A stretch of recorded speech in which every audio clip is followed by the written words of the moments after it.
Hello and welcome to the lecture. Let's understand what is tag, element and attribute. Let's understand what are these words called as tag, element and attribute. Okay, tags look something like this. You have a less than symbol, then you have the name of the tag, then you have greater than symbol, then you have a closing tag which is called as less than / and same name that you used it here. Okay, and then you have some content inside it. So the starting tag is called as starting tag. You can say starting tag, right? And the ending tag is nothing but the ending tag. The one that is end with a / is called as ending tag. You can also call as starting tag as an opening tag, and obviously ending tag can be called as closing tag. So that's basically the definition of tag. So when someone say tag, you should think of opening tag or a closing tag or starting tag or an ending tag. Let's look at what is element. The whole thing from starting tag till the ending tag, including the content, is called as element. Okay, so when somebody says element, they are referring to starting tag, ending tag and the text as well. Okay, an example of an element could be a paragraph tag where it is denoted with p, less than, p and greater than. Then you have text inside it. Then you have less than / p and greater than. So everything in starting tag and the ending tag and the text is called as element. So how do you read this? You say this is a paragraph element and you can write text inside this tag. Okay, you can switch over between tag and an element. So you can even say starting tag and the ending tag, and then you can even say it's an element. Okay, so that's basically the difference between tag and an element. Okay, element is the complete thing, tag is just the opening tag and the closing tag. Okay, let's look at what is empty tag. When you don't have a data from a starting and a closing, then you call it as an empty tag. Empty tag is also called as self-closing tag. You also have tags where you don't have to mention content. If you see this example, less than tag, / and greater than. You don't have a starting tag, you only have the ending tag. And here you have starting tag and an ending tag, but you don't have a data inside it.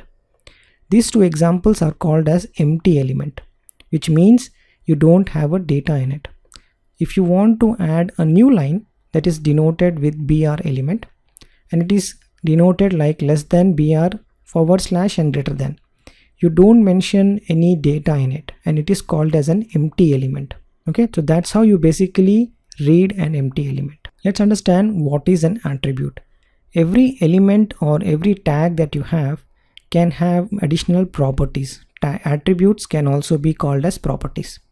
Properties means additional information about that element. If you have a tag and you want to mention some additional properties of that tag, you can give a name is equal to open quotes, value and the closing quotes.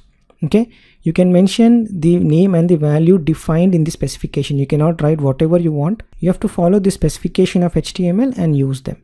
Okay, an example, if you're writing a link or a hyperlink, you have to mention where, when someone clicks this text, where that data has to go. What is the URL location and what is the text that should be displayed on the browser. So visit us is displayed and this will be linked. When someone click the visit us, they have to go to this location. So in this whole element, href is nothing but an attribute. Okay, take one more example. I'm just using an example as a dog, but dog is not a tag in HTML, but I'm just giving an example to understand the concept of attribute.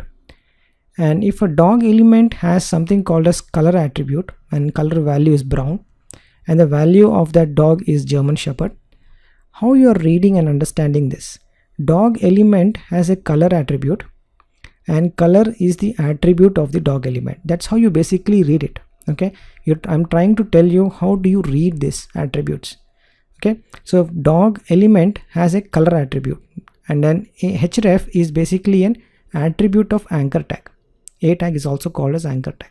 Okay, and you can also say color is the attribute of dog element. So okay, this is how you read an attribute. So let's do a quick summary of what we have learned. So this is the perfect example. Again, name is not an HTML tag. I'm just giving you a definition of tag, element and attribute. So name here is basically called as opening tag.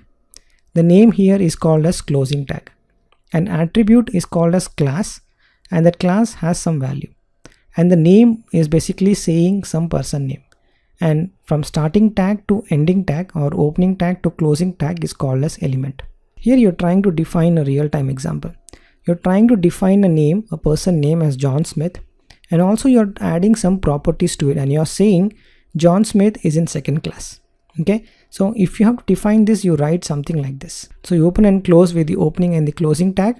You define some attributes to tell more about that person. Element is nothing but the opening and the closing tag. Okay, so this is the definition of tag, element, and attribute. Okay, so when we read and write about HTML, we will be using this language. I'll be saying tag, I'll be saying element, I'll be using paragraph element, header element, h1 tag, or I'll be saying the attribute of this h1 tag could be this. So don't get confused. Try to understand this language. This is a new language you're learning, and try to use these words when you try to define HTML. Okay, so that's all in this lecture of tag, element, and attribute, and I'll see you in the next one.